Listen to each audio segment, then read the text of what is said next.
when one of the most respected actors of his generation drove a silver Mercedes down a quiet residential street in Pasadena, California, alone in the dark before sunrise on the morning of December 29th, parked at the curb of a small yellow house, sat behind the wheel for exactly 7 minutes without ever getting out, and then drove away again as if the visit had never happened. You had to ask yourself one question. Why? Not why does a man worth over $100 million come to a working-class neighborhood in northwest Pasadena before the sun is up? Not why does he sit in his car alone, with the engine running, and look at a lemon tree in the side yard of a house he does not own and has never entered? But why does he do it every December 29th, year after year, for 13 years in a row without missing a single one? For 13 Christmases, Sir Anthony Hopkins, two-time Academy Award winner, Knight of the British Empire, drove from his home in Malibu to the same curb on the same street at the same hour of the morning. He never knocked on the door. He never spoke to anyone. He never told a single member of his family or staff where he was going. He simply drove an hour east through the pre-dawn dark, parked at 1247 Mentor Avenue, sat with both hands on the steering wheel of his Mercedes, watched the sun come up behind a 40-year-old lemon tree, and after exactly 7 minutes, turned the key and drove home again. The family inside the yellow house had no idea who he was the first year, or the second year, or even the 5th. They knew somebody came in a fine car. They could not figure out who. By the 7th year, the 70-year-old man who lived in the house had figured it out. He chose not to do anything about it. He chose to sit at his own front window in his green cardigan and his chipped blue coffee mug and watch the silver Mercedes come and go every December 29th and not interfere. He chose this for 13 years, until the year he found out he was dying. What happened on the morning of December 29th, 2024, when a 70-year-old man with cancer in both lungs finally opened his front door, and what he handed to Anthony Hopkins in a small wooden box that had been sitting in the bottom drawer of an oak desk for 38 years, is the kind of story you do not forget.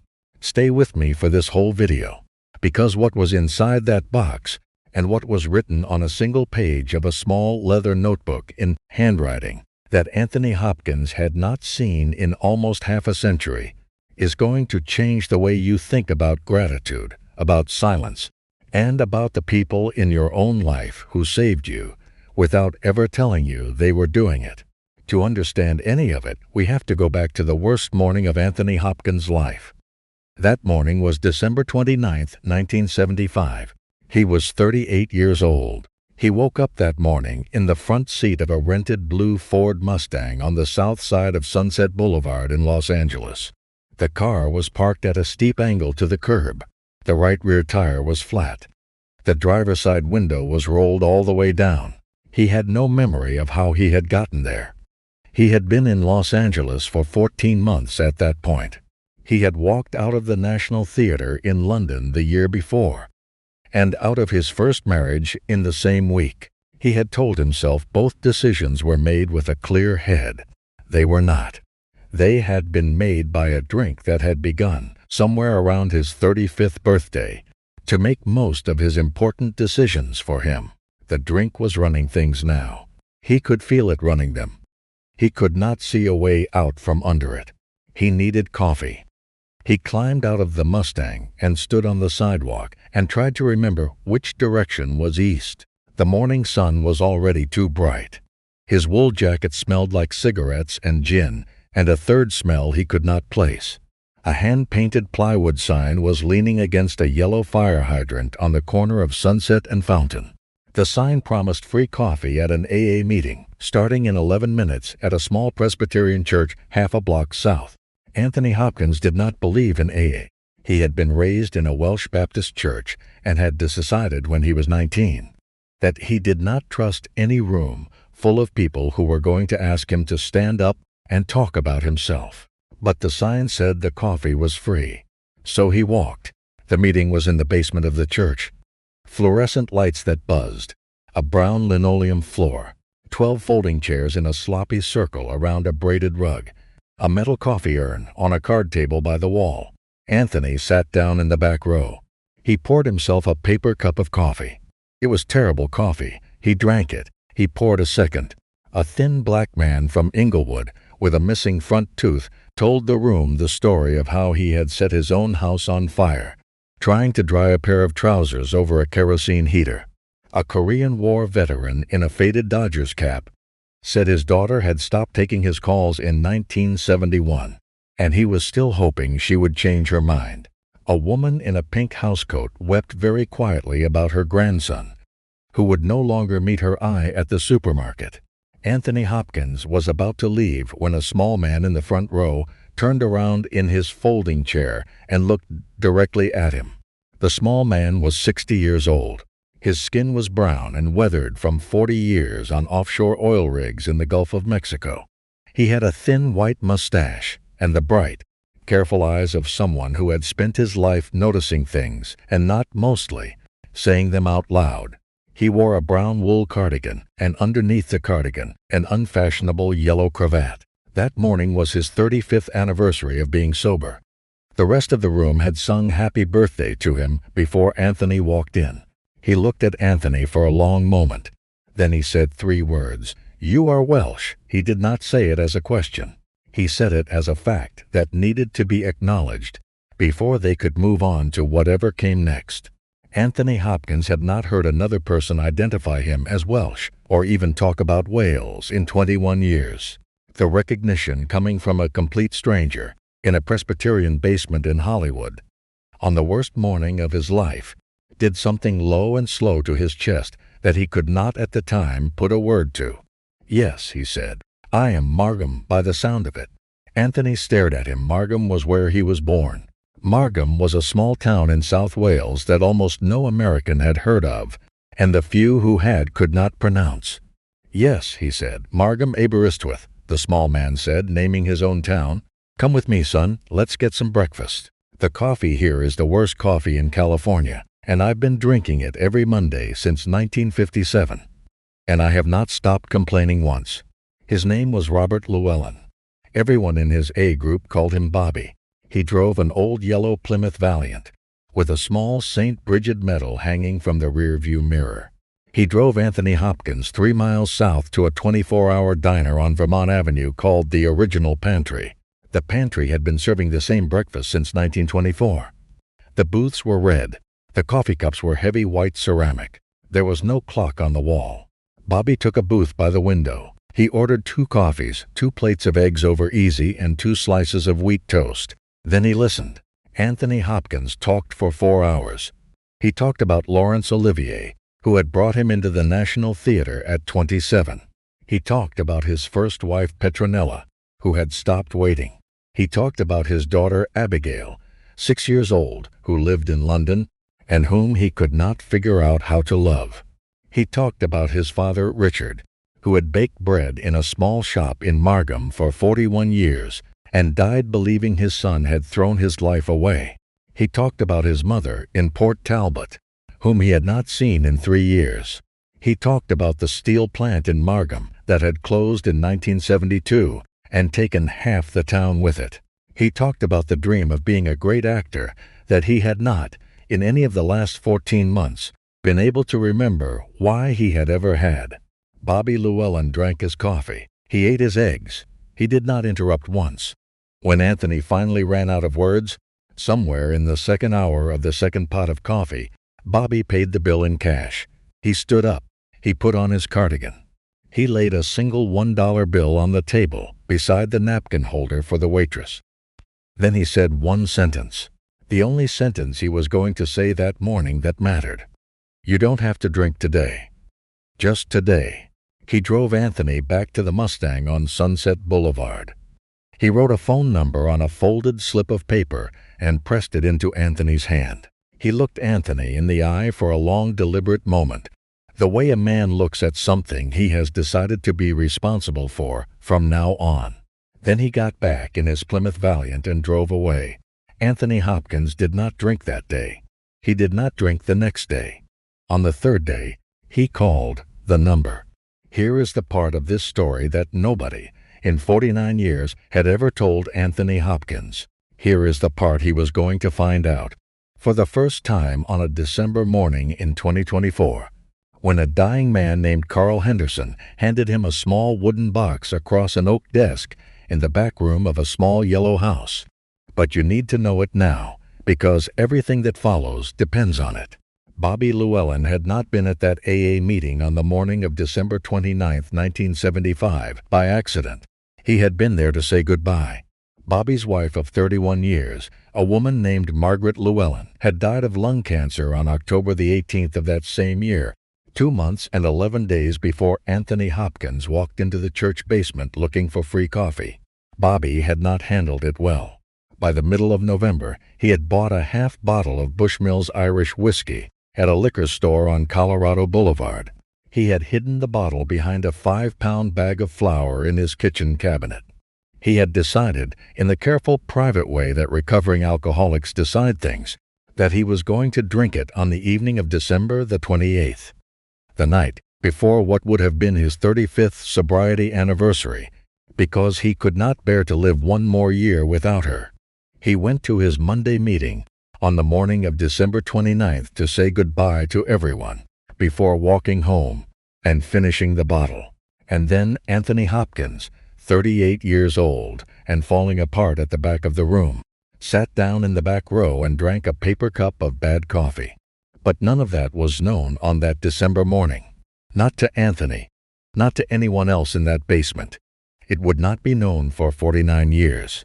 What was known was this: Anthony Hopkins did not drink that day. Bobby Llewellyn did not drink that day either. For the next 6 years, Bobby was Anthony's sponsor. They met every Tuesday morning and every Friday morning at the original pantry on Vermont Avenue. They sat in the same red booth by the window. They ordered the same breakfast. Bobby never asked Anthony for an autograph. Bobby never asked him for a film ticket. Bobby never told a single member of his AA group what the skinny Welshman did for a living. For 3 years, half the regulars at Bobby's Monday meeting did not know Anthony's last name. He was Tony. He was the fellow Bobby brought. In the summer of 1981, when Anthony Hopkins booked his first major American film, a maritime drama called The Bounty, he drove from his apartment in West Hollywood out to the small yellow house on Mentor Avenue in northwest Pasadena. He had been to Bobby's house exactly once before for a barbecue and had stayed only an hour. This time he stayed longer. Bobby was on the front porch in his cardigan, reading a magazine. The lemon tree in the side yard was 3 years old. It was not yet much taller than the porch railing. Anthony sat down on the porch step beside Bobby. He handed Bobby a small wrapped package. Inside the package was a black velvet box. Inside the velvet box was a Welsh halfpenny coin, dated 1944, the year Bobby Llewellyn had been born. Anthony's mother had given him the coin on his 7th birthday in their flat in Margam. She had pressed it into his palm and told him to keep it for luck. He had kept it for 31 years. He pressed the coin into Bobby's palm. He spoke quietly. "This is the price of my soul. You bought it back." Bobby Llewellyn looked at the coin. He looked at Anthony for a long time without speaking. He put the coin in the breast pocket of his cardigan, very carefully, the way a man puts a small thing he intends to be responsible for from now on. He stood up. He went into the kitchen. He came back out with 2 mugs of tea. He never mentioned the coin again. That coin stayed in the breast pocket of Bobby Llewellyn's cardigan for the next 5 years. In April of 1986, Bobby Llewellyn had a stroke in his own side yard while pruning the lemon tree. He fell forward onto the grass with the pruning shears still in his hand. A neighbor across the street named Jorge Ramos saw him fall, ran over, and called for an ambulance. Bobby died in the back of the ambulance on the way to Huntington Memorial Hospital. He was 71 years old. The lemon tree, which he had grown from a cutting his sister had sent him from his mother's garden in Aberystwyth in 1968, outlived him by a wide margin. It is still there. 14 people came to the funeral. Anthony Hopkins paid for everything. He flew his own mother in from Wales for the service. She had never met Bobby, but she held her son's hand in the back row of the small chapel in San Gabriel and she cried because she understood the way mothers understand. What kind of debt was being mourned?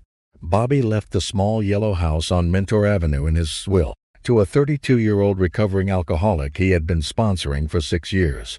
The man's name was Carl Henderson. Carl was a working carpenter from El Monte. He had been sober since 1980.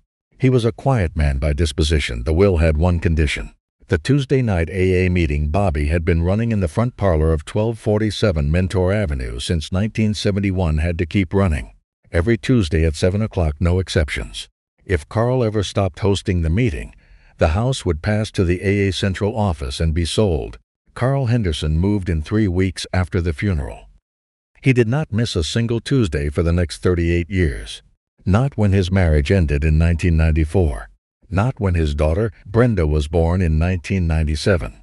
Not when he had back surgery in the spring of 2008 and lay on the brown corduroy couch in the front parlor in his bathrobe for 6 weeks, while other members of the meeting ran the room around him. And then there is the part of this story that Anthony Hopkins did quietly, without telling anyone, that you would never have known about if Carl Henderson had not dug up the paperwork in the autumn of 2024 and read it through for the first time. For 38 years after Bobby Llewellyn died, Anthony Hopkins paid the property taxes on 1247 Mentor Avenue every single year. He paid for the new roof in 1998. He paid for the new furnace in 2003. He paid for the rebuilt back porch in 2011. His accountant sent the checks through a small Delaware company, so Carl Henderson would never see the name Anthony Hopkins on a piece of mail. The bookkeeping on the AA Central office paperwork listed the donor as anonymous. For 25 years after Bobby died, Anthony Hopkins never came to the house. He worked. He won the Oscar for The Silence of the Lambs in the spring of 1992. He was knighted by Queen Elizabeth in 1993. He married Stella Arroyo in 2003. He bought a house above the ocean in Malibu. He kept moving forward, the way a man moves forward who has been told that if he stops, he is going to fall.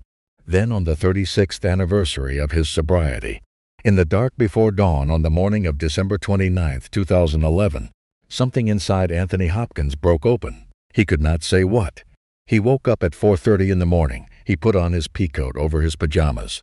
He drove the silver Mercedes from the Pacific Coast Highway to Pasadena in the pre-dawn dark, an hour, with no music on. He parked at the curb of 1247 Mentor Avenue at 7:47 a.m. He sat in the car with both hands on the wheel and watched the sun come up behind the lemon tree. He sat there for 47 minutes. Then he drove home. He did it again the next year, and the year after that, 13 Decembers in a row.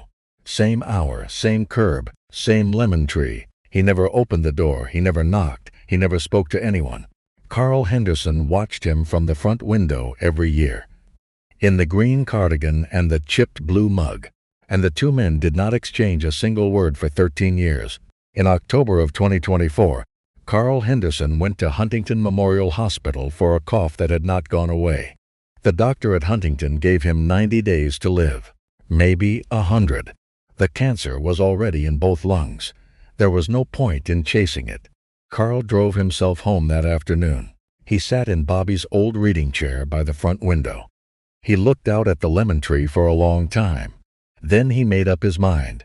This December he was going to open the door. So he did. On the morning of December 29, 2024 at 7:47 a.m., the silver Mercedes pulled up to the curb of 1247 Mentor Avenue for the 14th year in a row.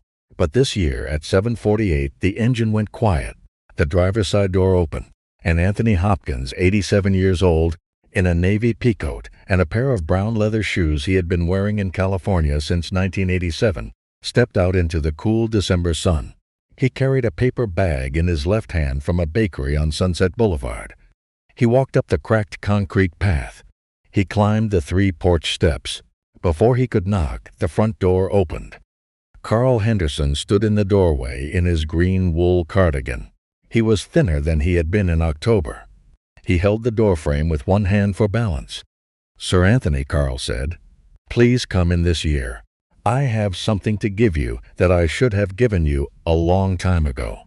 Anthony Hopkins crossed the threshold of 1247 Mentor Avenue for the first time in his life. The front parlor had not changed in 38 years.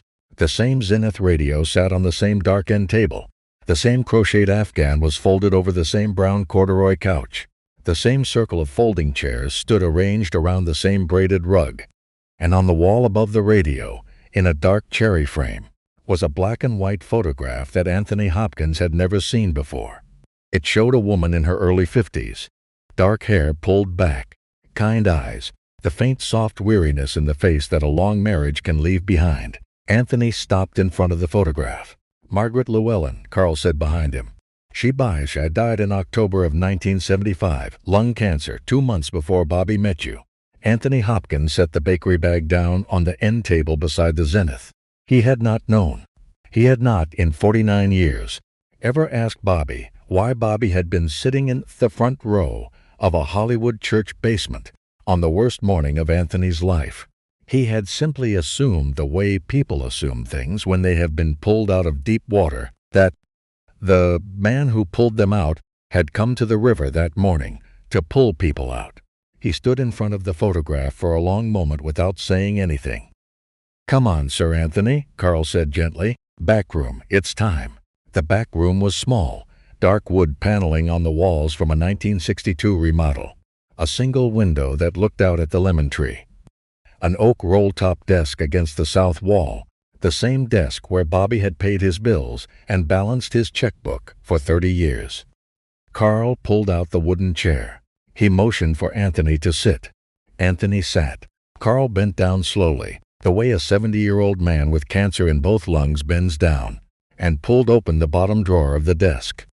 He took out a small wooden cigar box about the size of a hardback book. The lid was scratched. He set it on the desk surface in front of Anthony. "Bobby gave me this 3 weeks before he died," Carl said. "He told me to give it to you when I judged you were ready." Carl paused for breath. "I want to say something to you before you open it. I never judged you weren't ready. I judged it wasn't the right time. About a month ago, I figured out what the right time meant. The right time means when one of us is dying. So here we are, sir. Open it, please." Anthony Hopkins opened the cigar box. The Welsh halfpenny coin was sitting on top of a folded square of white cotton, the same coin Anthony had pressed into Bobby's hand on a porch step in the summer of 1981. Underneath the coin was a small leather notebook, the size of a passport, the brown cover worn smooth from a lifetime of being carried in a breast pocket. Anthony picked up the notebook with both hands. He opened it. It was a list, 51 names, each one written in Bobby Llewellyn's careful slanted hand. Each name had 2 dates beside it. The first date was when Bobby had started sponsoring that person. The second date was either the day they reached 5 years of sobriety, or the day Bobby had crossed their name through with a single firm line. Most of the names were not crossed through. The first name on the list was Robert Llewellyn, Bobby himself. His sobriety date was June 8, 1940. Underneath his own entry, in a different ink, in handwriting clearly added years later than the original, Bobby had written this: "Almost relapsed October 25, 1975, Mark's funeral. Bought a half bottle of Bushmills on November 14 at the liquor store on Colorado. Hid the bottle behind the bag of flour in the kitchen cabinet. Planned to drink it on the evening of December 28th, the night before my 35th sobriety anniversary, because I could not bear to live one more year without her. Decided to go to my Monday meeting on December 29 to say goodbye to everyone before walking home and finishing the bottle. Did not drink." Anthony Hopkins stopped breathing. He turned the page. The next entry was his own name, Anthony Hopkins. December 29, 1975. The 5-year mark, December 29, 1980, not crossed through. And underneath, in the same later handwriting, he came in looking for coffee. I had bought the whiskey 3 months earlier. I had decided to drink it that afternoon after the meeting. He sat down in the back row. He was Welsh. He was 38 years old. He was about to die. I put the whiskey down because he sat down. I have not picked it up since. He saved my life that morning. He thinks I saved his. We saved each other. The boy will never know unless you give him this. So give him this." Anthony Hopkins read those words. He read them again. He read them 4 times. Then he set the notebook down on the desk, and he stood up out of the chair, and he sat down on the floor next to it, and he cried the way an old man cries when 49 years of carrying a debt by himself collapses all at once into a debt that was always shared. He cried for Bobby. He cried for the woman in the photograph in the parlor, whose lung cancer in the autumn of 1975 had nearly cost Bobby Llewellyn his own life, and whose absence had somehow instead given Anthony Hopkins his. Carl Henderson lowered himself down to the floor beside Anthony Hopkins. He used the corner of the desk for balance. He was 70 years old and dying, and his back hurt, and he did it anyway. He put his thin hand on Anthony Hopkins' shoulder. He did not say anything. There were no words that needed to be said. The 2 men sat on the floor of the back room of the small yellow house at 1247 Mentor Avenue for a long time. Outside the window, the morning sun moved slowly up the side of the lemon tree. The kitchen clock ticked in the next room. Somewhere down the street a dog barked twice and then was quiet. When Anthony Hopkins finally got up off the floor, he picked up the leather notebook and held it in both hands and looked at Carl Henderson. "What did Bobby want me to do with it?" he asked. Carl smiled. It was a small, tired, certain smile. The kind of smile a man wears when he is finally handing over something he has been carrying for 38 years. "He wanted you to keep going," Carl said. "He wanted you to be the next one. He wanted you to find somebody who walks into a room looking for free coffee on the worst morning of their life, and he wanted you to sit down beside them and ask them where they're from, and listen to them for 4 hours. That's what Bobby wanted. He wanted you to add the 52nd name." Anthony Hopkins nodded slowly. He held the notebook against his chest. He did not say anything else. There was not anything else to say. Carl Henderson lived for 43 more days. He died on the 10th of February, 2025, in the back bedroom of the small yellow house, with Anthony Hopkins in the reading chair by the window and a hospice nurse named Robin holding his hand. The lemon tree was visible through the window. The leather notebook was on the bedside table. The 52nd name in the notebook was added in Carl's own handwriting 2 weeks before he died. Daniel Cruz, Marine veteran, 3rd tour Iraq, sortie date November 12, 2024, walked into the Tuesday meeting looking for free coffee. After Carl Henderson's funeral, Sir Anthony Hopkins added his own name as a sponsor for the first time in his life. He sponsored Daniel Cruz personally. They met every Tuesday morning at the original pantry on Vermont Avenue, in the same red booth by the window where Bobby Llewellyn had bought Anthony Hopkins eggs and coffee on the worst morning of his life. Anthony picked up the check. Daniel said he would pay it forward when his time came. The Welsh halfpenny coin, dated 1944, sits in the right trouser pocket of Sir Anthony Hopkins every day. The leather notebook sits on the desk in his study at home in Malibu. Anthony has added one more name to it himself, in his own handwriting in the 53rd entry. He will not say whose name it is. He says only that the man is another Marine veteran, like Daniel Cruz, who walked into the Tuesday meeting at 1247 Mentor Avenue in the summer of 2025 looking for free coffee. Anthony Hopkins sponsors him now. And that is the story of a man who walked into a Hollywood church basement on the worst morning of his life looking for free coffee and walked out 49 years later, carrying a debt that turned out to have been shared the whole time. Some debts in this life are paid back. Most of the important ones cannot be. Most of the important ones can only be paid forward. Bobby Llewellyn taught Anthony Hopkins that on a December morning in 1975 without ever saying it out loud. Anthony Hopkins is teaching the next man the same way, and the next man, when his time comes, will teach the one who walks in after him. That is how the line keeps going. That is the whole thing. Now I want to hear from you. Drop a comment right now and tell me where in the world you are watching from. Whether it is London or Los Angeles, San Antonio or Singapore, let me know you were here.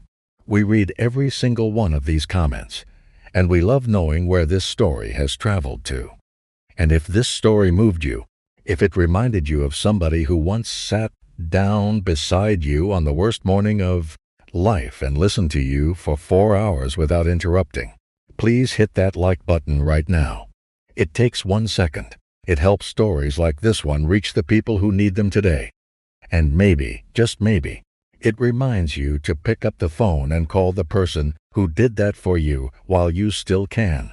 And if you are not subscribed yet, subscribe right now. We tell stories on this channel about quiet, ordinary, unannounced people who changed the world without anybody ever knowing they did. Stories about the gifts that go both ways and only get understood much, much later.